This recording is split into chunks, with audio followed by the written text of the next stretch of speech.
friends I haven't seen in a while, so thanks for coming out tonight. Hey, Chris. We are here to support our good friend, Chris Reinersman, who is Mayor of Independence, as everyone knows. He was elected in 2014 as mayor. And I can tell you from my perspective, on a state level, he is so responsive. He is always advocating for independence in Frankfort. I know exactly who to call. He is very, very engaged in the community, and I know that under his leadership, Independence has grown. I think it's the fastest growing city in the state. If it's not, it's at the top.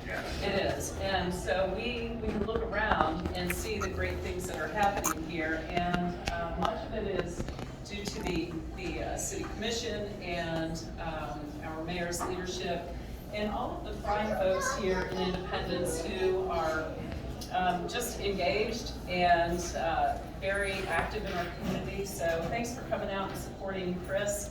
I don't know that I need to go through all of the numbers. You probably have that at your fingertips. I can read my bullet points, but I know that you've been a long time member of the Independence community and raised your family here. So I'm very proud to support you, and I thank you for your leadership.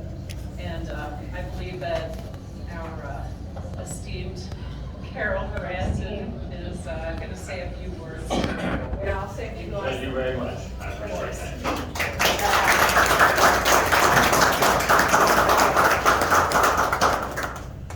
So when I called Chris today, or I texted Chris today, and I said, "Do you mind if I say a few words today?" And he immediately texted back, "Yes!" exclamation point. But he didn't say they had to be nice. So he immediately texted me back and said, "I just realized my mistake. Please make it nice." Yes, he does mind. So on a serious note, I'm an only child, and Chris is like the brother I never wanted. I do, however, love him as a good friend. I've been fortunate enough to serve with Chris for 12 years now, 4 years serving on council together, and 8 years as mayor. I just want to say that there's no one else in this community that cares about this city more than Chris does.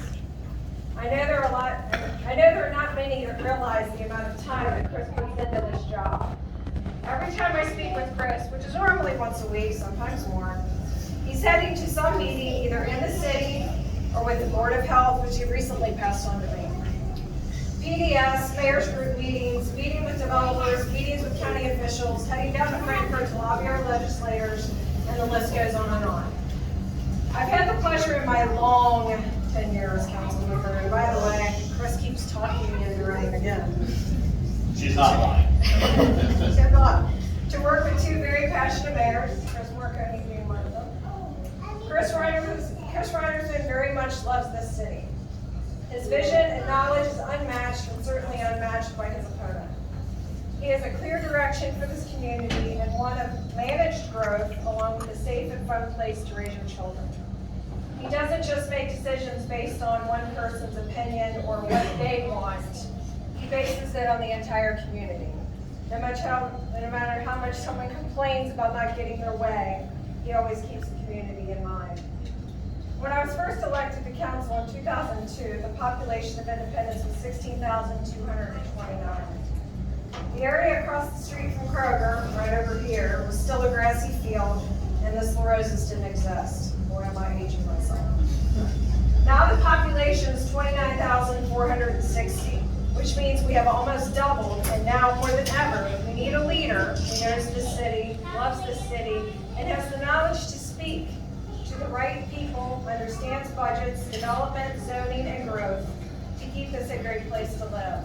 That person is Chris Reinersman. He certainly has my vote. He has all my family's vote.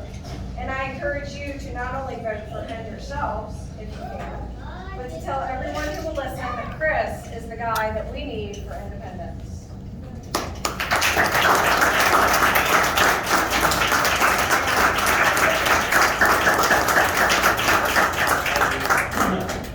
Thank you both very much. I am certainly very fortunate to have these folks here. Representative Mosier, Tim, I can't say enough about you. And I've said it since you first took office. What a wonderful, wonderful advocate we have in Frankfort. And when you say you know who to call, I do too. I mean, I can immediately pick up the phone, call you, and we have reason to. We've had struggles with pensions, we've had struggles with 536. We've had a multitude of things, and your responsiveness is unmatched. We're fortunate, we've got some very good legislators in this area, but there's nobody like the voters. So your kind words mean the world to me, because I look up to you so much as an elected official. It's a pleasure to work with you. Thank you. Hey, Harold, when I first ran for council, when Chris Marconi tricked me into it all those years ago when he was mayor. Funny, he tricked me into it. He's good at that, he's a killer. But Carol stopped by my house, I knew the name, of course. You know, she had made quite a name for herself even at that point in Independence. Herself, Donnie Yeager, and Mike Little, those were the big names in Independence. And Carol stopped by and invited me to run with them, which was very flattering. But they had seen some things I'd done as volunteer, and we had a good conversation. And yeah, at the end, I was fortunate to run with them. What a blessing that was. Had 2 terms on council and realized that I wanted to, Chris. In the meantime, Chris Marconi had stepped down as mayor and realized that I wanted to move on to the next level. If I go saying hold my camera. I'm no genius, but I've had a vision for independence. My background, as most of you know, is I'm a commercial real estate appraiser. And what I'll say is, in my time doing that, I've seen the good, the bad, and the ugly of suburban development. I love independence. It's grown so much, but it's going to continue to, and just for my time in this position as a steward, to just try to guide it in that good position and keep it there. And what I've talked about for years, and what I've really tried to stick to, is that those 3 points: smart growth, new business, small town appeal. And the smart growth aspect, and to your point, Kim, of fastest growing city, we were. We've slowed down our population growth, and that's okay. Well, what we found was happening is we were building a lot of starter homes, which is fine. We need starter homes. We had a lot of them. We just thought, let's look at a model, look at a way we can diversify our housing model. And actually, my friends here, the Burtons, how I met them was, they were in their subdivision. There was a lot of that. They had a great subdivision, but there was a lot of starter homes going on in there where there was a concerned neighborhood. What we try to do is we're not trying to keep anybody out. At the same time, let's just recognize we need to have a first housing base, so we put in some design standards, really to incentivize builders to build a different product. And that's been successful. It's slowed down growth, and that's okay. What my big focus was the new business aspect of it. And it's not, it doesn't have anything to do with, I want our business to be successful. That's not my motivation. My motivation is to see this city sustain. And as a council member, I recognized very early that we had a very lopsided model. We had over 50% of our revenue relied on property taxes. I looked at other cities around us and recognized that they were in anywhere from the high teens to the low 30%.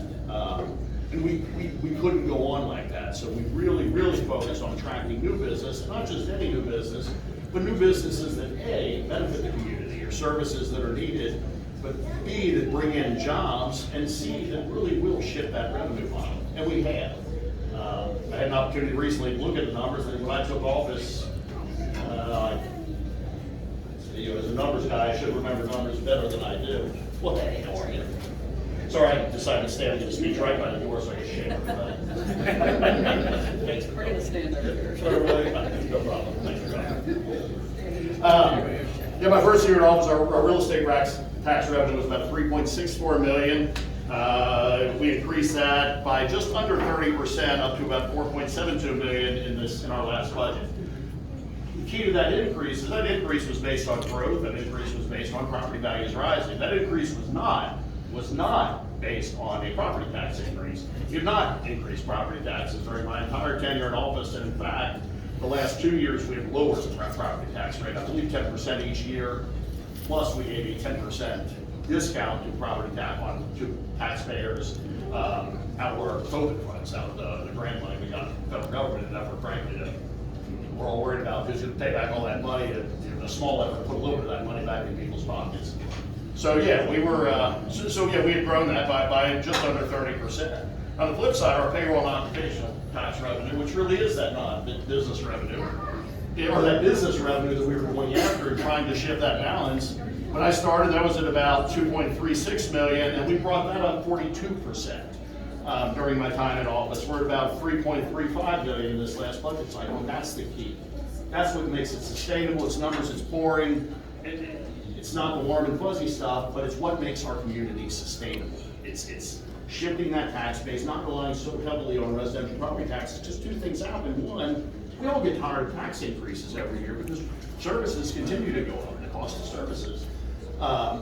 But you also, and I can tell you as a council member, and I'm looking at Chris smiling over here. Chris is a mayor, and I had the privilege to work as a council member when he was mayor. And he came out of the recession, or went through the recession, and they had to make some hard decisions on that one. But even when things get better and they start to come up, it's still a hard decision to decide that you want to put it in a new playground. We replaced Memorial Park playground last year. $125,000, I believe, was the cost of that equipment. It's not cheap to do it. Got my good friend Mayor Fetty over here, who's done some amazing work at Erlanger. Silver Lake Park, I had the pleasure a few weeks ago to be there, and it's incredible. But yeah, there is nothing inexpensive about being a park. But you go to Memorial Park, and these kids are playing. I mean, they are on this great equipment. They're on there. I know Silver Lake Park's the same way. We put in pickleball courts this last year. The biggest complaint we've had, and it's from an old-time Independence resident who knows his way around, Coach Stars from Simon Kent, was you got to post the rules up here so people know when they have to move along. We have so many people that want to play. So we're doing great things with that, and that really does segue me from the smart growth aspect, the new business aspect of it, is into the small town appeal. And that's the one that I get sideways glances when I start to talk to people. It really is the main goal. It's why we live here. Independence has felt like Mayberry for a very long time. Just because we've got 29,000 people now doesn't mean it can't be Mayberry anymore, at least to an extent. And we do that with things like our parks, the pickleball courts. It's the way we get to be neighbors. We have events. We've had some great events. Our Christmas walk, I've been involved with that for years. Our Independence Day celebration. Those great events, and I think we really have brought them up. I can't take all the credit for it. I've got a great council behind me, and we just got a great city staff. And we've got a great core of volunteers in this city. When we all focused our efforts, we make these great events. We did create the parties at the park. I mean, you all have been there. I've seen several faces that have been of that. It's just a fun Thursday night. I got tired. I used to go down to the river on Thursday night, or down to the levee, or party on the Purple, or way back when to the party in the park down at Sawyer Point. That was a great time, and it's nice to get out on a Thursday night, but we've got a lot of young families here, so why not do it up here? Let's get a band at the park, and bring your kids up. We've got bouncy houses, let the kids play, sit down, drink a couple beers if you want to, order some food off the food truck. Just hang out and relax and have a good time, and people are doing it, and we're having a good time doing it. That's what makes us a community, that's what gives us a small town. So we're well on our way, and I will be honest, this last term, I debated a lot whether or not to get a job. I will tell you, and anybody here who knows me knows I love what I'm doing. I absolutely love doing this. But the question I had was, I thought, how much longer can I afford to indulge myself? It does take a lot of time, and I'm not complaining about that. It's worth it. It is a privilege, frankly, to be able to spend the time to do the things we've been able to do. But you start to question it. But what I realized, and my wonderful wife Jeanette, who is my greatest advisor and everything in between, said, you're not done. You're not done yet. And she's right. I'm not done yet.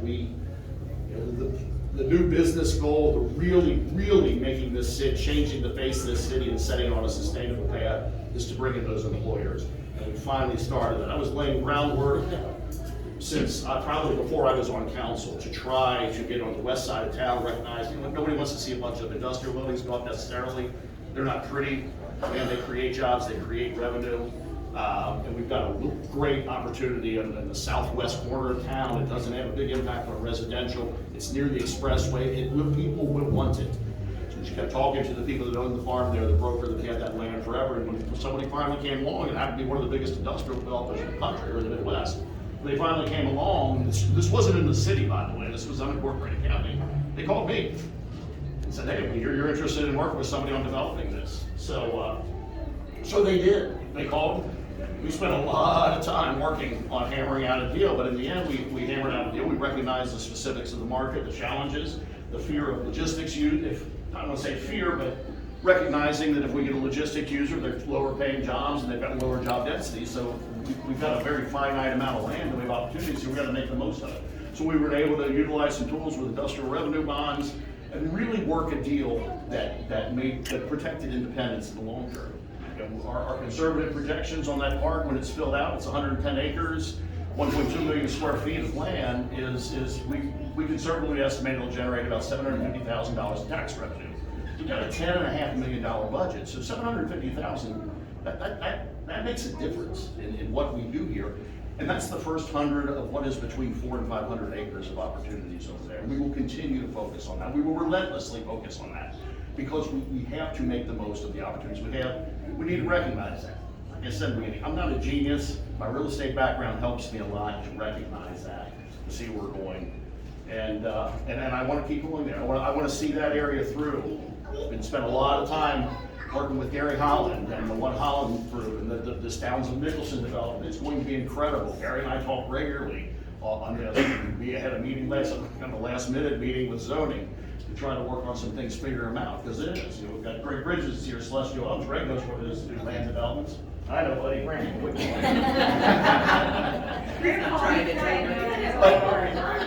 you know, we're not going to give away the farm by any stretch of the imagination, but we recognize a good development, good for the community. And yeah, I know my way around zoning and some other things, and I will take whatever I have, whatever abilities I have to try to make these things happen. So that's where my lovely wife was exactly right. I'm not done yet. I love it. I love what I'm doing. And it kind of gave me a good excuse to keep doing what I love. When I recognize, you know what, there is work to be done. This community is worth it. I love the direction we're going in. We'll keep on carrying it that way. So I thank you all very much for your support. I thank all of you for coming out tonight. Yeah, we've got, I guess, a few weeks ahead to the election. I'm you know, looking forward to it and looking forward to 4 more years. Thank you.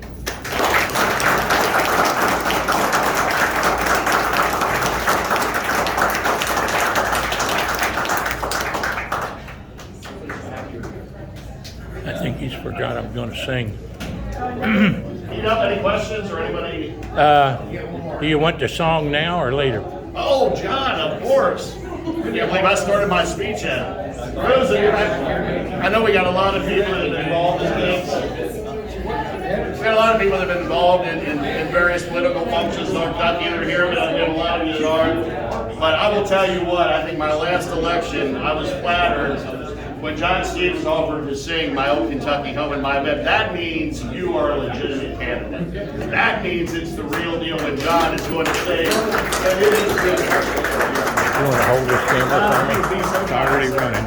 Huh? It's already running. All you have to do is hold it like that. Okay. No, I'll be over it. I'll go out here. Well, I can do it right here. All right, let me get out here. I'll come to you. I'm glad to see you being something useful. It's like they're taking care of my I wife. thought I was long-winded. But I'll tell you one thing. He might be a little long-winded, but he gives you the facts. And that's what's important. I moved back into Independence. I grew up out here. Of course, I was a Taylor Mill rough rat over there on Wolf Road, and where I was born. We moved out into the country out here on Martin and Malton Roads. Later in life, I built that beautiful home that sits down there between Martin and Malton Roads. And then we went through a time in life where things were difficult because of medical bills. And we moved back into Independence with my friend's house, right about 4 doors below the courthouse. And I sat there on the porch, just turned 80 the other day, in my 80th year, thanking Jim Moser's husband, Neil, for keeping me alive, and Miss Jim's doctor for keeping her alive, and Chuck were hanging on there. And I wanted to sing tonight for my friend. And I tell you what, he's a mayor that is of unique qualities, and there's another one in the room that's the same way that I've sang for her, and that's Miss Beth. Stand out there now. Miss Beth, stand out there. Well, I'm singing to you, and I'm singing to Mayor Reinersman, and I'm singing to all of the elected officials and appointed officials, like Chris, who take their jobs seriously. Chuck's done it for centuries. In fact, we're so good at doing our job, Chuck and I showed up last Wednesday. I got a picture of me on a horse if you'd like to see it. we got, well, this Wednesday. It was supposed to be last Wednesday. Well, I sort of thought that, but you know, when you get old, things go by your mind real quick. Now, I sang this song in every single county in Kentucky. Not one has been missed. And I've sang it all over the world where I travel. And I sing it as Happy Chandler taught me how to sing it, with love. And it's got to do with you, with seniors, and with children. And the song, I sing it from the bottom of my heart. The smartest move I ever made was marrying Miss June Diamond Stephenson. She is beauty in more ways than you can ever imagine. And I've been blessed by having her as my wife and my children, who now are retiring. That really makes you feel old, Chuck. I'll have to find that out. So the song goes like this. I'm going to do something a little unique tonight for the mayor and the mayors. We're going to have a little break between the two verses because we're going to say the Lord's Prayer together. Oh, the sun shines bright on my old Kentucky home. 'Tis summer, the children at play. The corn tops ripe and the meadows are in bloom, and the birds make music all the day. Weep no more, my ladies, oh, weep no more today. We will sing one song for my old Kentucky home, for my old Kentucky home, far away. Now join me in the Lord's Prayer. Our Father, who art in heaven, hallowed be thy name. Thy kingdom come, thy will be done, on earth as it is in heaven. Give us this day our daily bread, and forgive us our trespasses, as we forgive those who trespass against us. And lead us not into temptation, but deliver us from evil. For thine is the kingdom, the power, and the glory forever and ever. Amen. That prayer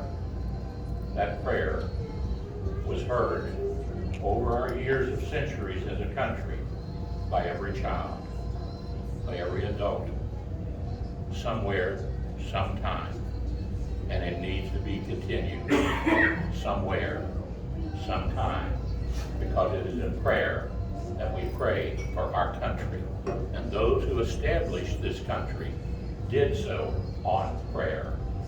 Tonight, it's the children, the little children that I speak to, the little children like this young man right here. It's the children all across the nation, all across Kentucky. It's the children that we do this. Oh, the children rule on the little cabin floor, all merry, all happy and bright. By and by hard times comes a knocking at the door, then my old Kentucky home says goodnight. Now join in with me. Weep no more, my ladies, oh, weep no more today. We will sing one song for my old Kentucky home, for my old Kentucky home, far away. For my old Kentucky home, far away. God bless America, God bless Kentucky, and God bless Kentucky.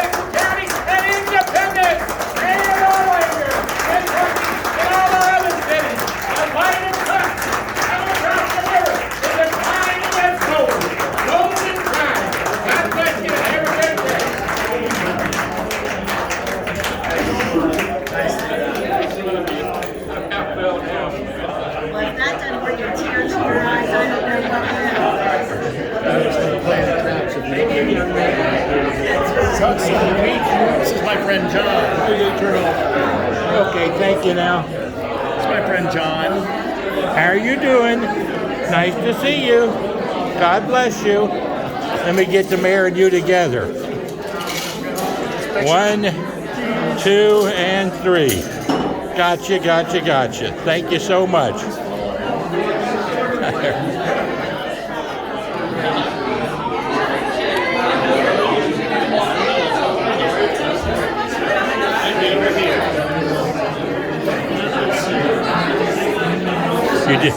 You did a good job. That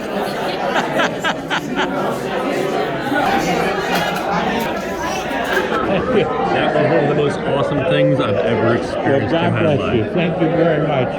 Nice to be with you this evening. That was incredible. Thank you. Thank you so much. Have a good evening.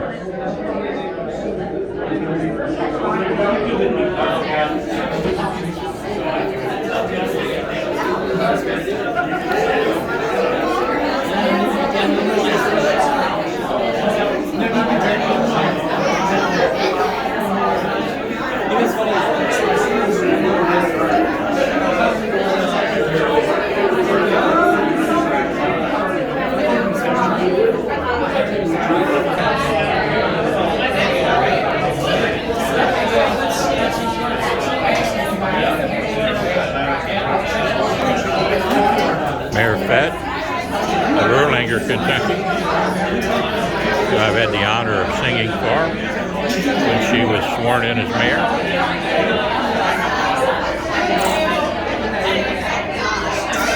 Doing a great job over there.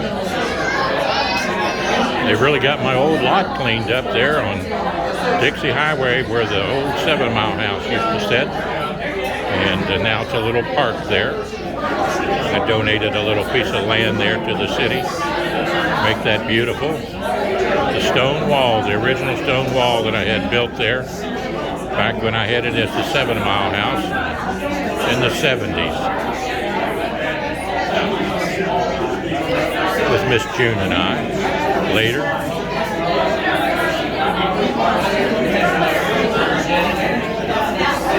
When I lived in Erlanger, actually Boone County, but it was in the mailing address of Erlanger. Of course, I taught there at Erlanger High School, Advanced Government and American History. Took my students over to the city council meetings and to the school board meetings. And the teachers there elected me as the president of their education association. That was a long time ago when Gil Hammond was first appointed to be the UNISERV director for the Kentucky Education Association. He has been my friend ever since, and he and his wife Janet now are the owners of the Christian radio station, WIOK 107.5, Tri-State Gospel, Falmouth, Kentucky, Post Office Box 50. God bless you. That was very nice. Nice to be here with you. Thank you. We'll see you again. I'll see you again.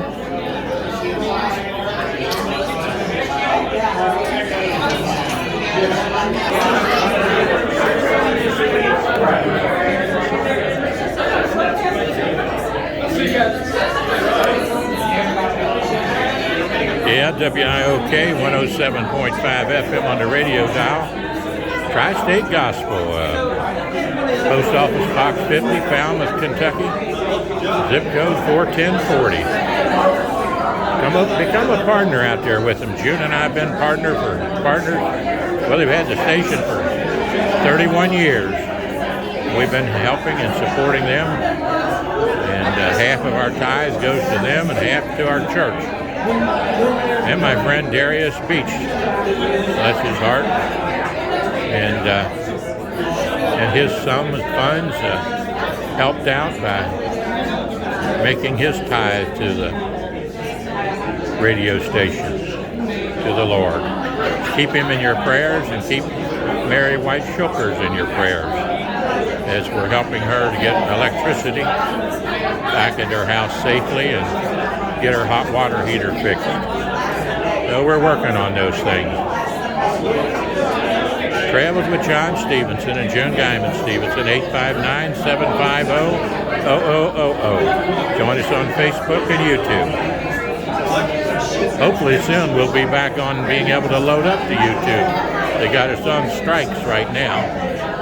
for some of our videos they didn't like, 3 of them as a matter of fact, who were supportive of President Trump.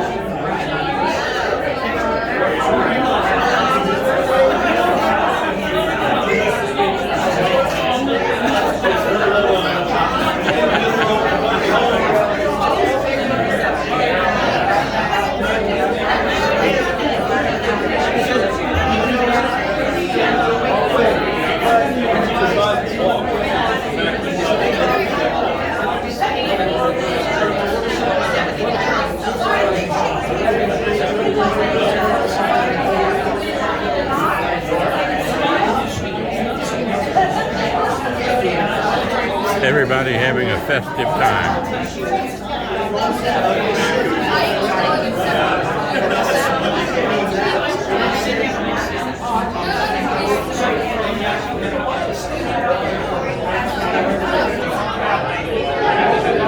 Chris Marconi, city manager, does a great job. Used to be mayor years ago.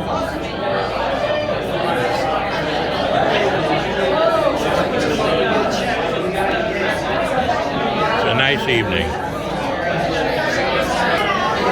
Don't forget now, tomorrow is prayer breakfast this morning, 6:30 to sharp. They're at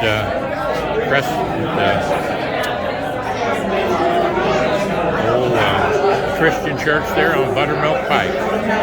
Lakeside Christian. There at 6:30. Men's prayer breakfast. Been going on for, I guess since 1975 is when I started going to it with Gil Hammond, and who used to be a deacon there at the Fort Mitchell Baptist Church. After the COVID thing, they moved it over to the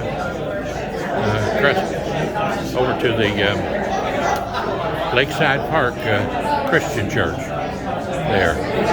They have it there, and they've got a big, beautiful room to have it in. Normally about 70, 80 men there every morning. And starts at 6:30, over at 7:30. And great breakfast that the men fix. It's a place to go and meet some wonderful folks, worshiping and praising the Lord.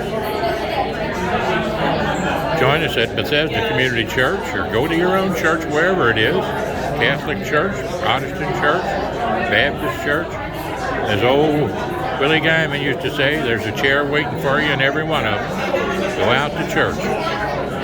Red, yellow, brown, black, and white. We're all precious in Jesus' sight. And as I always say, it's the Holy Spirit's job to convict, God's job to judge, my job to love. Or, as Billy Graham taught me back in 1956 at the Billy Graham Crusade in Louisville, Kentucky, it's the Holy Spirit's job to convict, God's job to judge, and my job to love.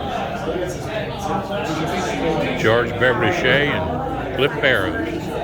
God bless you all and have a great evening. Here at La Rosa's, here owned and operated by Simon Kenton graduate, a wonderful man.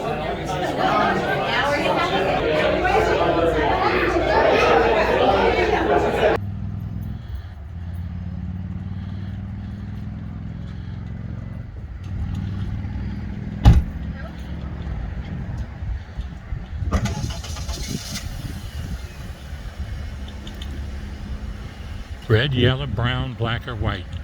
They're all precious in Jesus' sight. God bless you, Lord. Thank you for all you've given us and all that you do.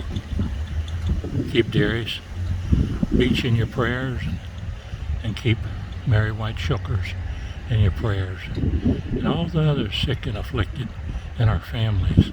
They have to fight illnesses every day. God bless you. Thank you for Miss June Diamond Stephenson. 859-750-0000.